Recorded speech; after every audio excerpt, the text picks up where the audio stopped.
Gracias a Dios. Bien, bienvenidos una vez más a estamos hablando justo de eso, que parece que ya vamos a terminar, pero no terminamos. ¿eh? Eh, sigue siendo de provecho cada versículo, cada pasaje que estamos compartiendo aquí en el libro de Hebreos. La semana pasada habíamos leído, habíamos hecho desde el 10, desde el 11 hasta el 15. Hoy vamos a retomar del 15 en adelante. No lo vamos a terminar todavía el capítulo 9, pero vamos a leer desde el versículo 15 hasta el 22. Dice la palabra de Dios: así que por eso es mediador de un nuevo pacto, para que, interviniendo muerte para la remisión de las transgresiones que había bajo el primer pacto, los llamados reciban la promesa de la herencia eterna. Porque donde hay testamento es necesario que intervenga muerte del testador, porque el testamento con la muerte se confirma, pues no es válido entre tanto el testador vive, de donde ni aun en el primer pacto fue instituido sin sangre, porque habiendo anunciado Moisés todos los mandamientos de la ley a todo el pueblo, tomó la sangre de los becerros y de los machos cabríos con agua, lana escarlata e hisopo, y roció el mismo libro, y también a todo el pueblo,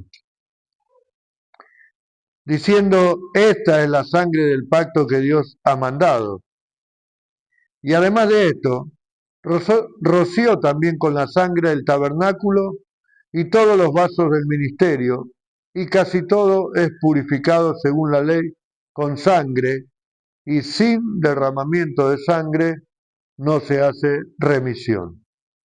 Amén. Hasta aquí la palabra de Dios que quería compartir hoy. Le cambié el título, veníamos del pacto, ¿no? Seguimos estando en el pacto, pero puse un mejor sacrificio. Recordemos que viene hablando todo el libro de Hebreos, toda esta carta, acerca de la superioridad de Cristo. Es superior a los profetas, superior a Moisés, superior a Abraham, superior a Josué. También habla de un sacerdocio superior, porque no era como el sacerdote de Aarón, del sacerdocio de Aarón y de los levitas, sino el sacerdocio de Melquisedec, que es un sacerdocio eterno. Y ahora estábamos viendo acerca del nuevo pacto en Cristo Jesús. Hablamos la semana pasada, un poco hacía la comparación del pacto antiguo, del pacto de Moisés, eh, de Dios con Moisés y a través del pueblo, a través de Moisés al pueblo, pero comparando justamente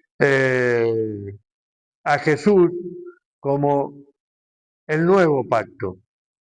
Entonces entramos en esta parte del nuevo pacto, que ya venimos varios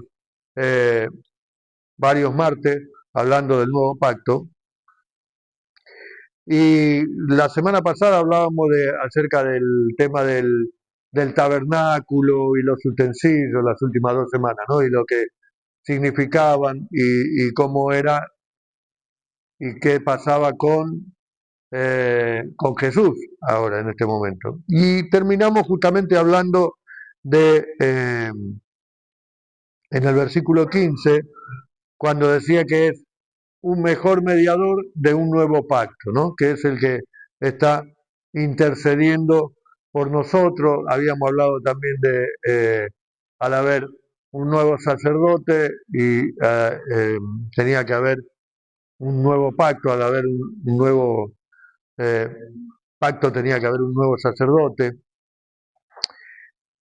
Y entonces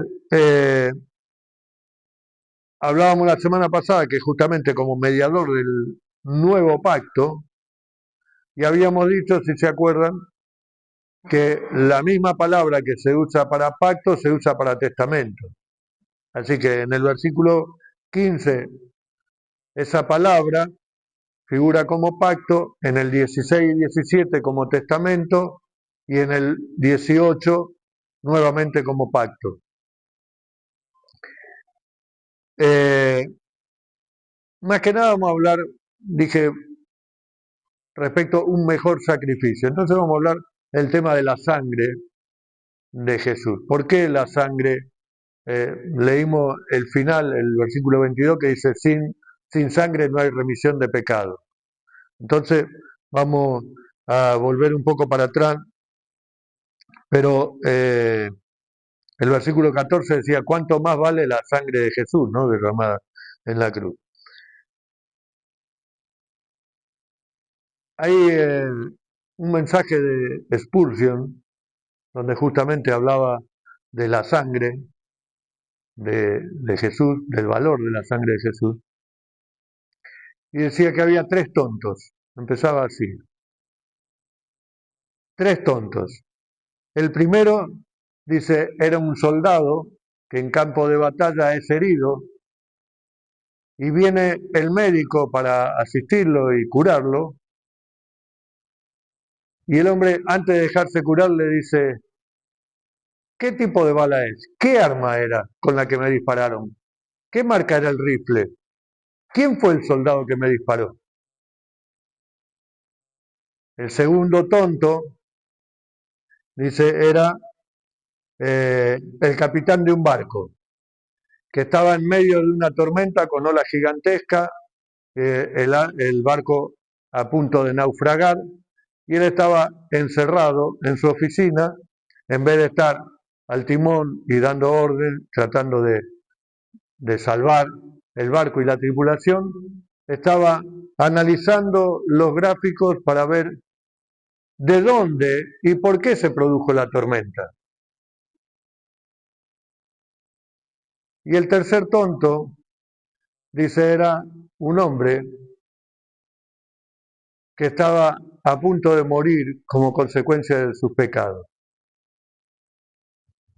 Y ante la eminente eh, muerte y, digamos, y presentarse ante la justa ira de Dios como consecuencia de los pecados, dice, el hombre se preguntaba de dónde venía la maldad. Entonces, ¿qué quería decir con esto? Que queremos encontrarle respuesta en vez de buscar solución.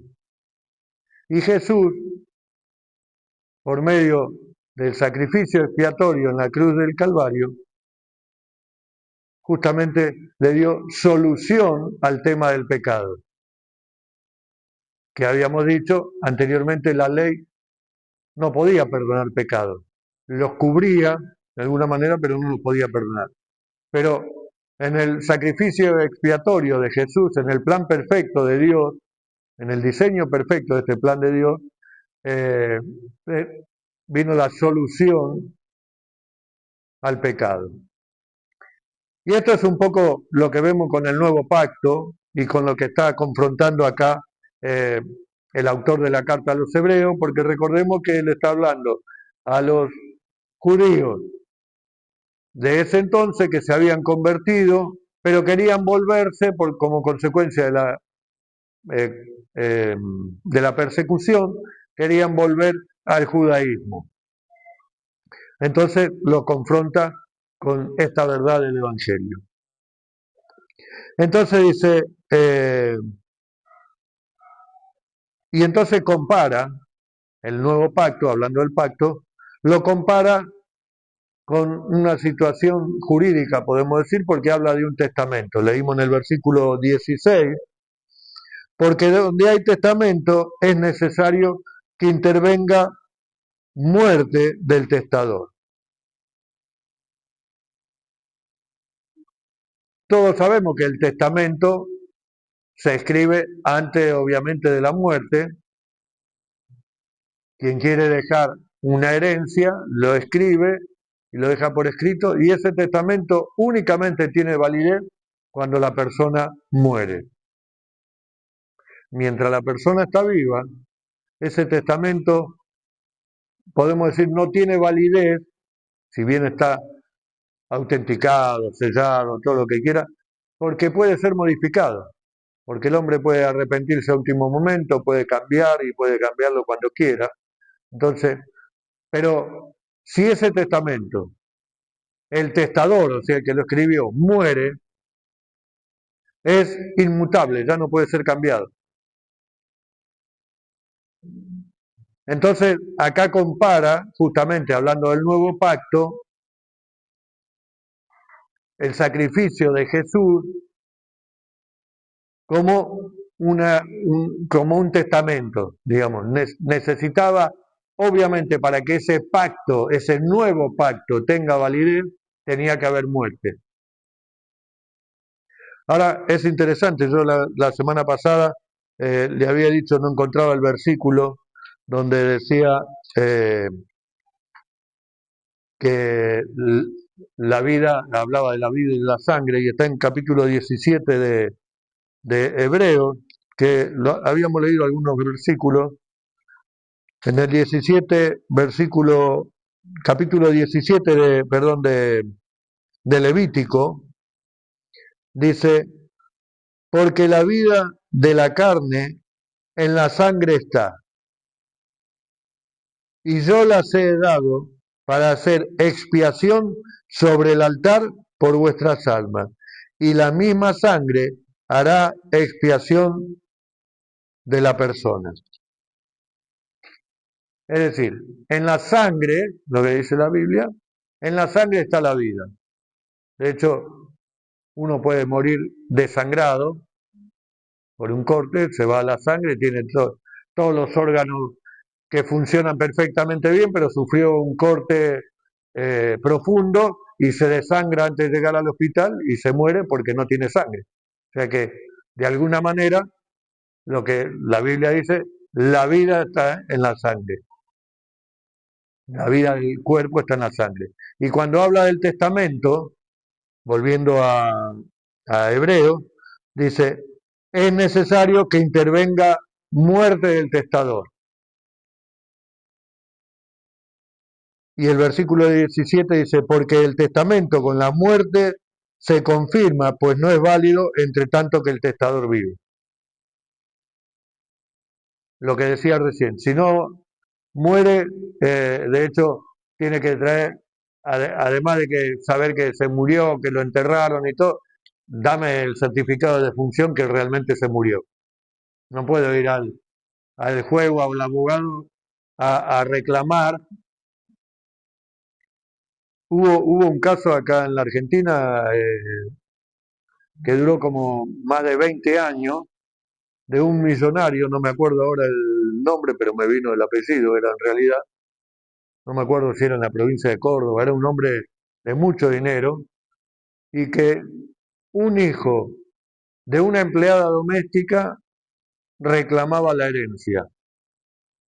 Y duró más de 20 años ese juicio hasta que pudieron presentar y conseguir las pruebas de que realmente este era hijo de él, de este hombre, y el hombre creo que no tenía otros hijos, así que toda la herencia la recibió este cuando comprobaron que realmente era hijo del muerto, digamos, ¿no? Entonces acá habla del testamento de que necesariamente para que pueda cobrar la herencia tiene que estar la garantía y la seguridad de que el testador está muerto.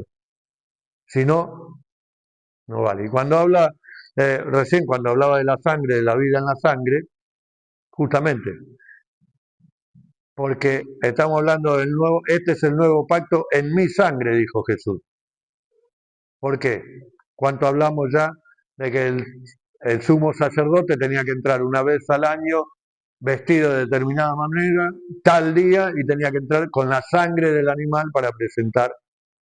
Pero Jesús se presentó como sacrificio y su sangre fue presentada delante del Padre, ¿no? La cual justamente habla de la vida y de la muerte, pero habla de la confirmación y la seguridad del pacto, ¿sí? Entonces, habla de, con la muerte se confirma, pues no es válido, entre tanto el testador vive, de donde ni aun el primer pacto fue instituido sin sangre. Y acá, eh, como hace en toda la carta, compara nuevamente con el Antiguo Testamento, con el pacto de Moisés, ¿no? Con el pacto arónico, mesiánico, mejor dicho, de Dios con el pueblo de Israel. Y dice, el primer pacto fue instituido, aún el primer pacto fue instituido, de donde ni aún el primer pacto fue instituido sin sangre. Y entonces habla, o va a hablar más adelante, vamos a ver, acerca de el momento en que justamente Moisés eh, baja con las tablas y habla, le presenta al pueblo todo y deja escrito Moisés todas las palabras que Dios le habló en el monte Sinaí y en ese momento es rociado, después lo vamos a ver. Pero antes de entrar en ese pacto, hubo otro pacto que yo quiero que veamos para que entendamos lo que era el pacto con sangre y la validez de ese pacto. Porque el pacto era un pacto que hacía con Dios. Entonces vamos a ir a Génesis 15, eh,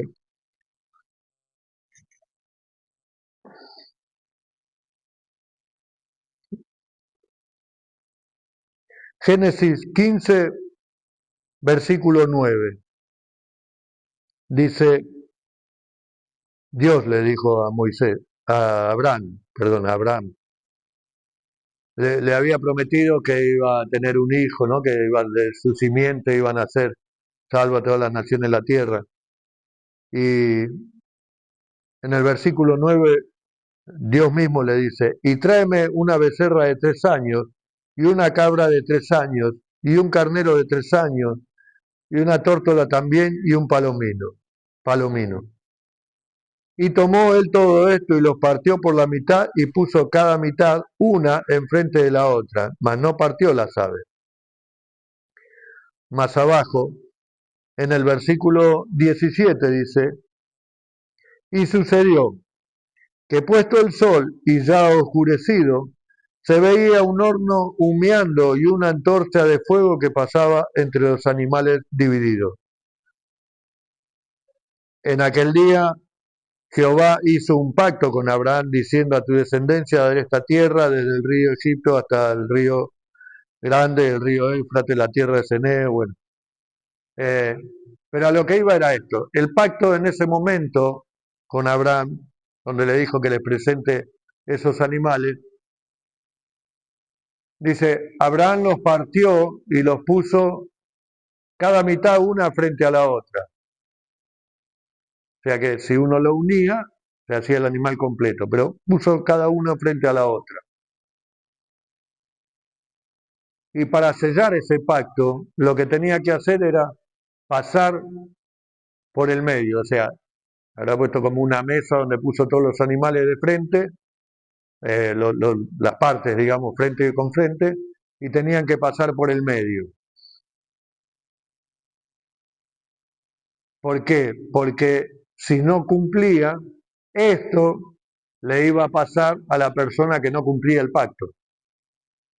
Y cuando dice que andaba como horno de fuego y humeando una antorcha, pasó Abraham y pasó una antorcha de fuego que representa a Dios mismo, la presencia de Dios, que pasó por el fuego, por el medio de los animales, sellando ese pacto. Y ahí le garantizó que el pacto que hacía con él para tener ese hijo iba a ser con del cual después descendió Jesús, ¿no? Entonces, vemos la importancia del pacto porque no era eh, un pacto cualquiera, un pacto con Dios. Y de alguna manera era, podemos decir, el no cumplir ese pacto era una maldición. Ahora, quiero que veamos también, hablando de ese tipo de pacto, o de ese pacto, en Jeremías capítulo 34,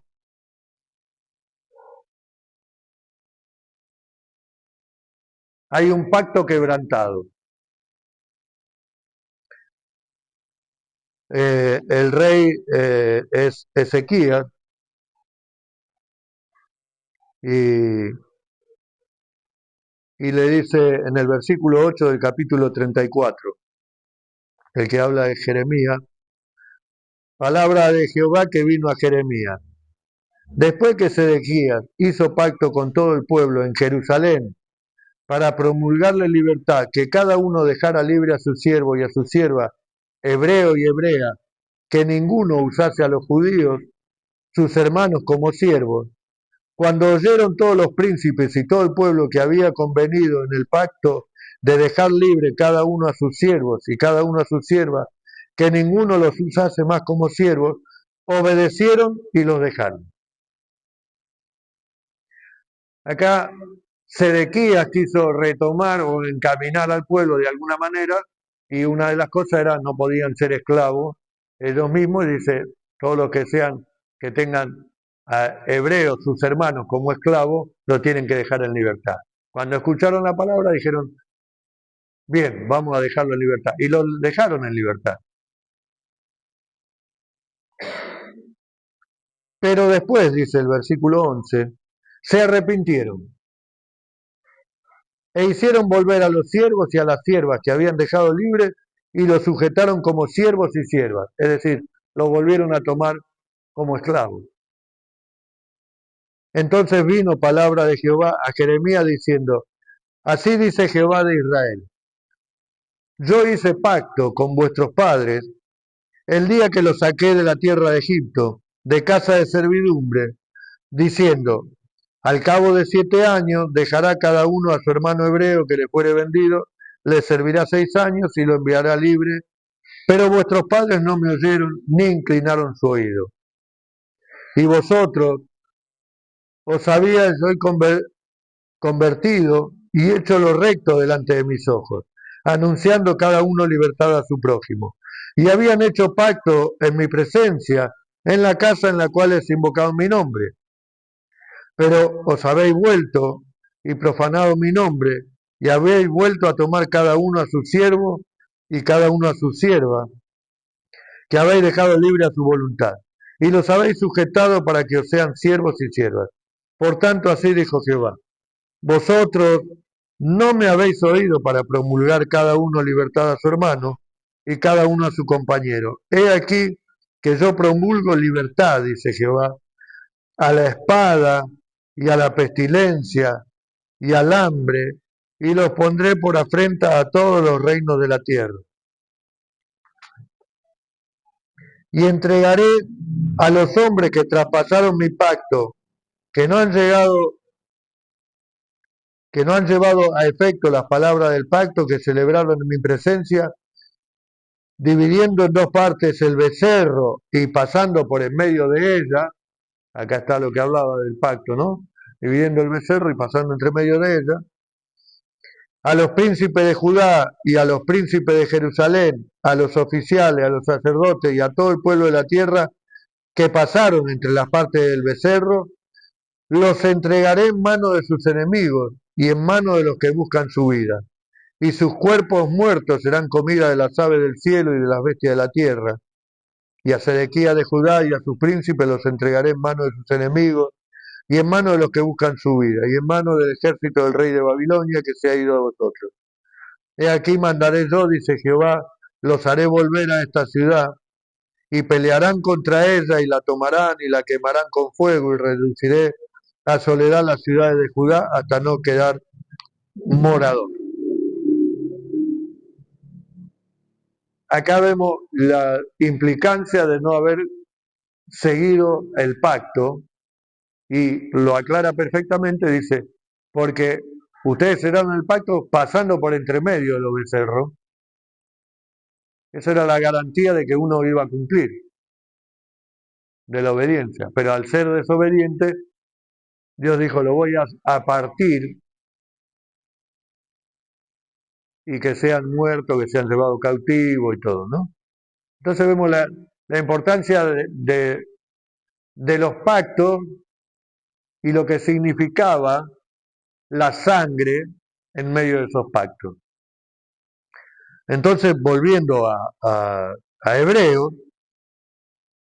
dice al versículo 18 que leímos, dice, de donde ni aún el primer pacto fue instituido sin sangre, porque habiendo anunciado Moisés todos los mandamientos de la ley, a todo el pueblo tomó la sangre de los becerros y de los machos cabríos con agua, lana, escarlata e hisopo, y roció el libro y también a todo el pueblo. Y el 20 dice, diciendo, esta es la sangre del pacto que Dios os ha mandado. Vemos que acá decía, hace la comparación justamente de los pactos y habla del primer pacto, que en realidad fue el pacto mosaico o el pacto de Dios con Moisés y el pueblo de Israel, donde habíamos dicho que este pacto no era malo en sí. Lo malo fue que la gente fue desobediente y no lo cumplió. Y de hecho leímos, por ejemplo, este capítulo de Jeremías.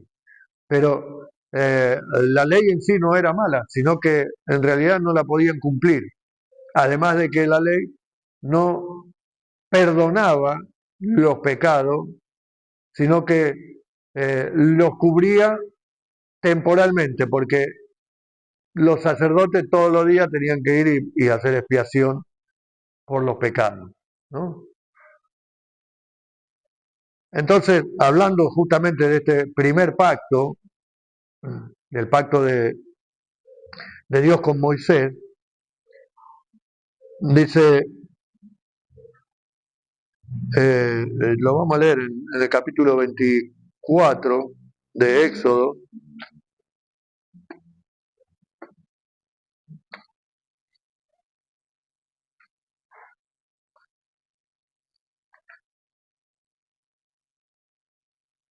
cuando acá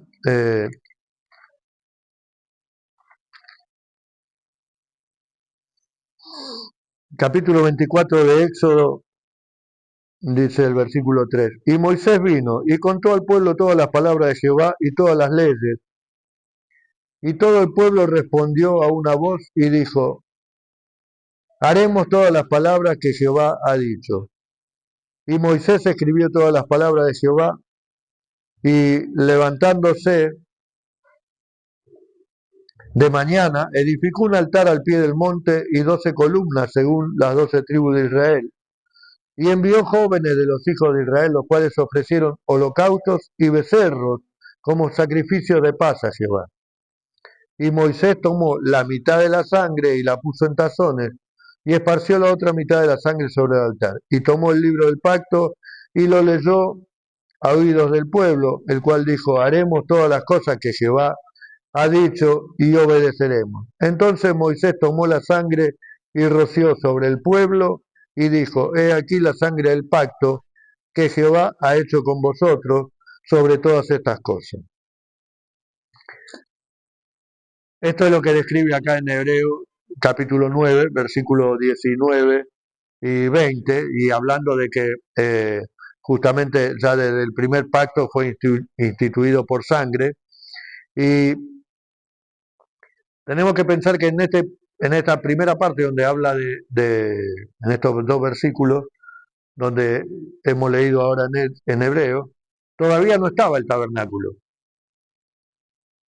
Todavía no estaba el tabernáculo, pero Dios le había hablado, Moisés le leyó, le dio todas las palabras, las escribió, se las volvió a leer y se las dijo al pueblo, y el pueblo dijo, obedeceremos y haremos todo. Entonces, para sellar ese pacto, tomó el tazón que tenía la mitad de la sangre de un animal y roció al pueblo, al libro, al altar, ¿no? Que era una manera de consagrarlo, de confirmar el pacto, porque justamente era con sangre, y el pueblo había dicho que sí, que lo iban a obedecer.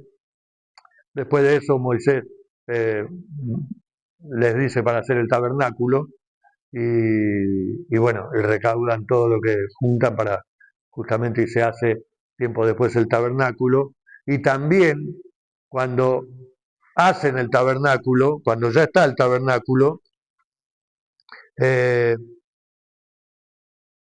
en el versículo 21 dice, y además de esto roció también con la sangre del tabernáculo todos los vasos del ministerio, y casi todo es purificado. O sea, cuando después se hizo el tabernáculo, también se roció todo con sangre, el tabernáculo, los utensilios, porque era una forma de consagrarlo, una forma de santificarlo. Recordemos que hablábamos la semana pasada que era un tabernáculo hecho con manos humanas, mientras que el de Cristo era el tabernáculo hecho por Dios.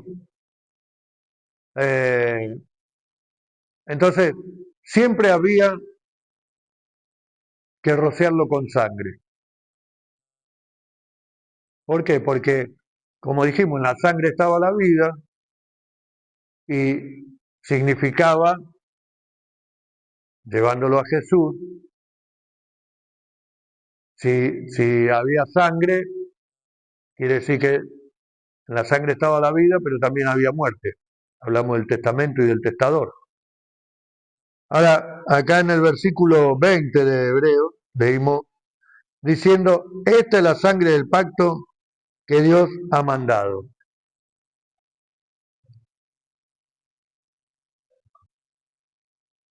Pero también Jesús, cuando está en la última cena,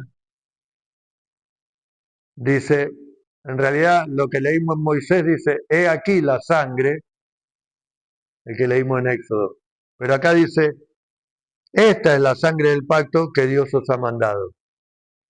Entonces, es cuando Jesús en la última cena dice, esta es mi sangre que por vosotros se derrama para remisión de pecado, ¿no? Entonces vemos, cuando habla de la importancia de la sangre de Cristo, por eso hace la comparación, la importancia que tenía la sangre en su momento para validar los pactos y casi todo lo que se hacía, de hecho acá el versículo final, el 22 dice, casi todo es purificado, y cuando dice casi todo, no es que no era todo, sino que había cosas que se purificaban con agua. Recuerda que la semana pasada hablamos del agua, de la purificación. Eh, pero mayormente los pactos siempre dan por sangre. Y por sangre de animales, que como vimos también anteriormente, dice, si la sangre de los becerros y de los machos cabríos podían entrar al templo, pero no podían perdonar pecados, cuanto más la sangre de Jesús, que es el sacrificio perfecto y perdona nuestros pecados. Eh, Mayormente también habla cuando hablamos de recién de consagrar o de ungir, rociar con aceite. Por ejemplo, los sacerdotes eran ungidos con aceite y algunos utensilios del templo también, pero normalmente para consagrarlo por primera vez eran rociados con sangre. Y habla, eh, no sé si lo leímos acá o habla más adelante de, sí, acá en el 19, cuando dice, todo el pueblo tomó la sangre de los becerros y de los machos cabríos con agua, lana, escarlata e hisopo y roció el mismo libro. Entonces vemos la importancia de la sangre para validar ese pacto. Y de hecho el versículo 22 cuando dice, sin derramamiento de sangre no se hace remisión, esto lo sabían los hebreos, ya porque en el mismo Talmud le figuraba, o sea, justamente por todos estos pactos que estuvimos leyendo recién en el Antiguo Testamento, sabían que la única manera de que los pecados sean redimidos, en ese momento eran cubiertos, como dije antes, eh, era por la sangre de un animal, mataban un animal, el sacerdote entraba con esa sangre de la cual en la vida representaba la vida del pueblo de Israel para ser perdonado por medio de esa sangre, ¿sí? Delante de la presencia de Dios. Y por eso dice que Jesús entró, ¿no?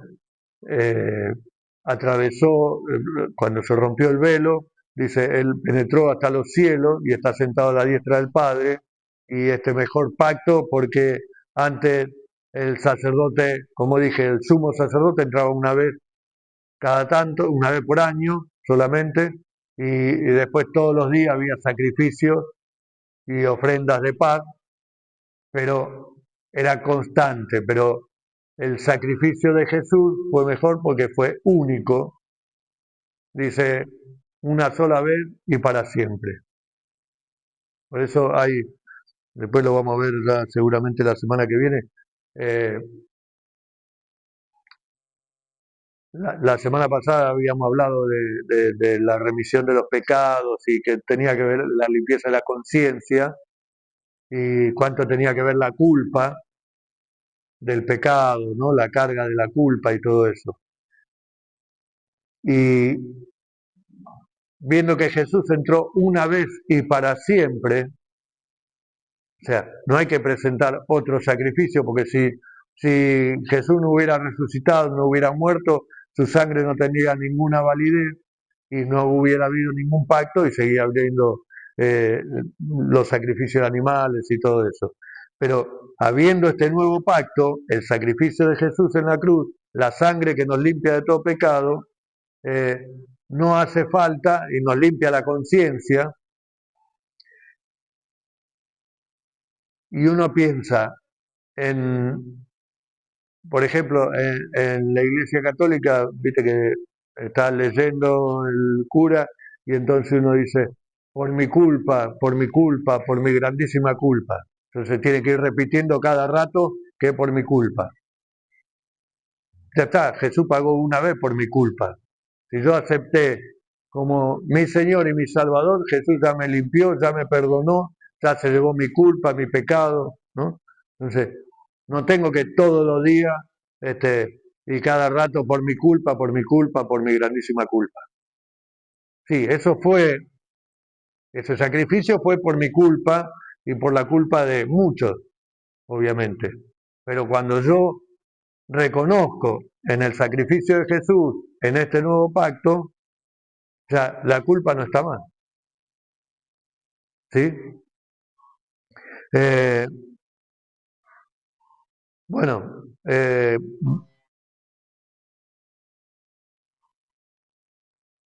esto es la sangre del pacto que Dios os ha mandado. Además de esto, roció también con la sangre del tabernáculo y todos los vasos del ministerio. Y casi todo es purificado, según la ley, con sangre y sin derramamiento de sangre no hay remisión de pecado. Habíamos dicho también ya la semana pasada que eh, digamos, esa sangre de los animales, el rociamiento de la sangre, lo que hacía era limpiarlos externamente. Pero dijimos, la sangre de Cristo nos limpia de todo pecado, nos limpia la conciencia, nos quita toda culpa, ¿no? Entonces, esto es lo importante, la importancia de la sangre de Jesús, los beneficios de la sangre de Jesús. Este es el nuevo pacto en mi sangre, que por vosotros se derrama para remisión de pecados. Eh, Todo aquel que confiesa que Jesucristo es Señor y que confiesa sus pecados, Dios es fiel y justo para perdonar nuestros pecados. ¿Por qué? Porque pagó el precio. También vamos a ver algunos versículos que tienen que ver con esto. Eh, por ejemplo, en Romanos 5 tenemos que nos justifica y nos da paz, ¿no? Romanos 5:1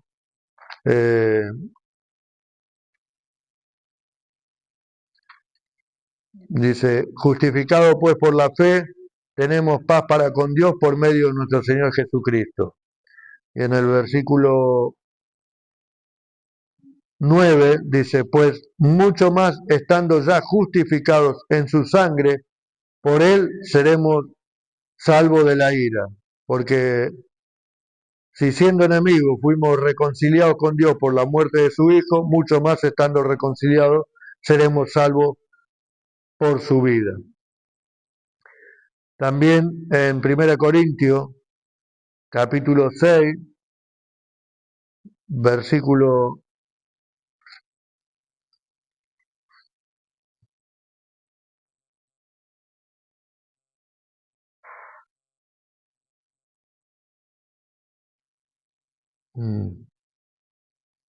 no, 1 Corintios capítulo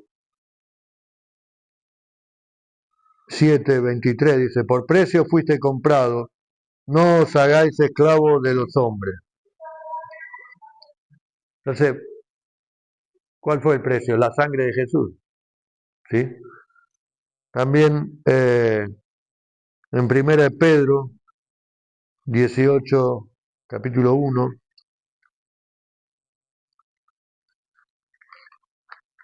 podríamos estar todo el día hablando de los beneficios. Sabiendo que fuiste rescatado de vuestra vana manera de vivir, la cual recibisteis de vuestros padres, no con cosas corruptibles como oro o plata, sino con la sangre preciosa de Cristo, como de un cordero sin mancha y sin contaminación.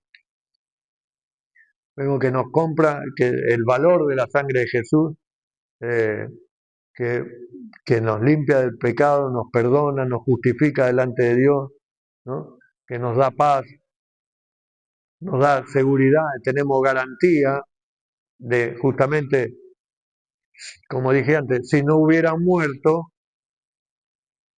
el testamento o el pacto no tendría ninguna validez. Y como el pacto se tenía que sellar con sangre, justamente él, no teniendo pecado, se hizo pecado por nosotros, dice la palabra, hasta la muerte y muerte de cruz. Y su sangre, y entonces él entró al trono del Padre, con la copa y con sangre, y eso fue lo que nos justifica delante de Dios, mejor dicho, eso fue acepto delante del Padre, y entonces ahí está el mediador mediando justamente por nosotros para que nuestra fe no falte. Amén. Como le dijo a Pedro, Satanás te pidió para zarandearte, pero yo he pedido que tu fe no falte. No le pidió que Satanás no lo perturbe, ni lo zarandee.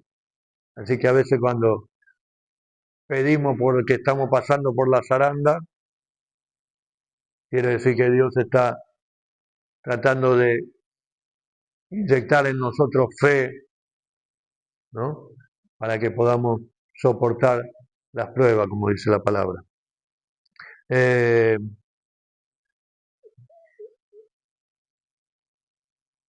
y también la sangre de Cristo nos da libre acceso. Dice en el capítulo 10 del mismo Hebreo, en el versículo 22, dice, acerquémonos con corazón sincero, en plena certidumbre de fe, purificados los corazones de mala conciencia y lavados los cuerpos con agua pura.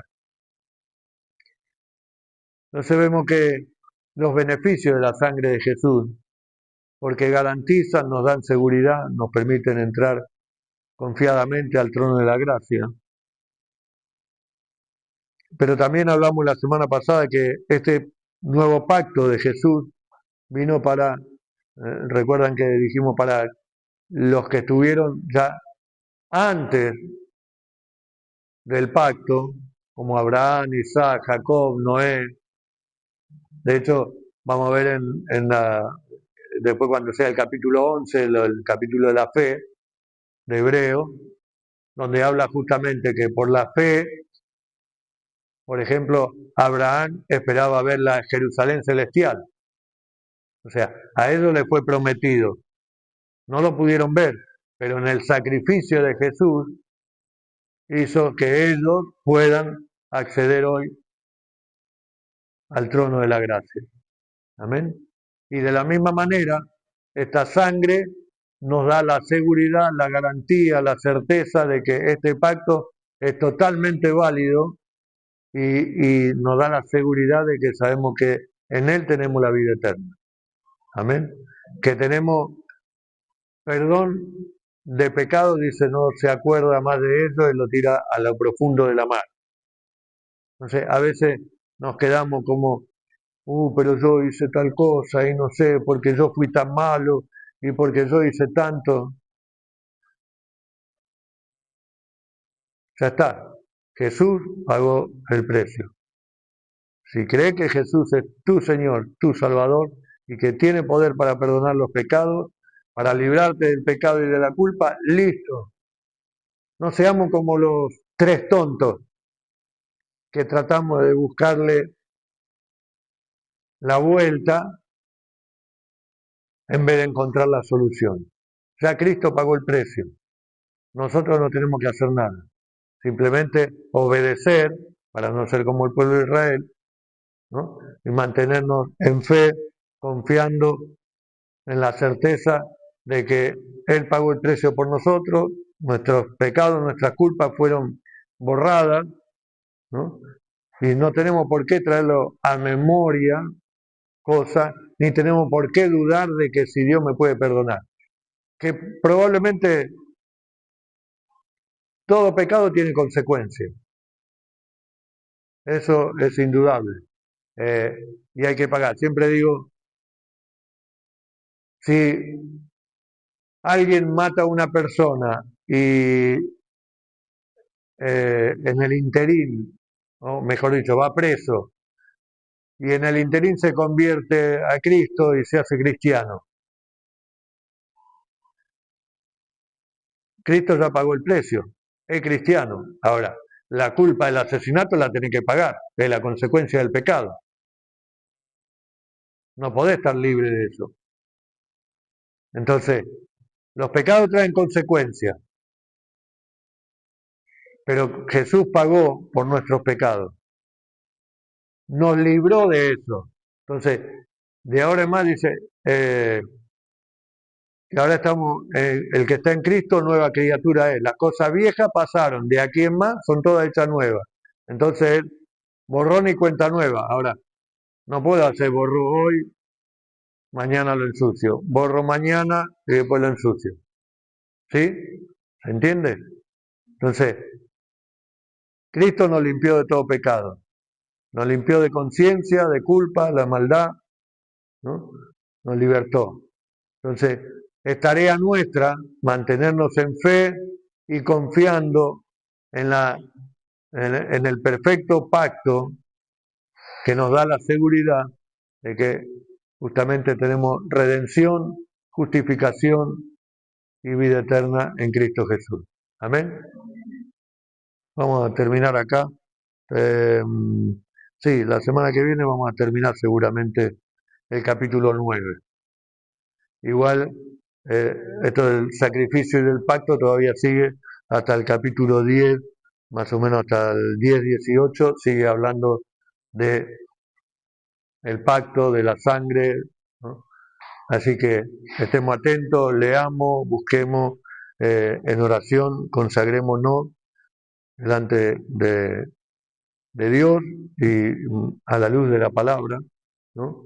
Para que Dios alumbre nuestra vida, nos dé entendimiento, sabiduría, revelación, pero sobre todo nos dé perseverancia y paciencia para mantenernos en fe y confiado y caminando tomado de la mano del Señor.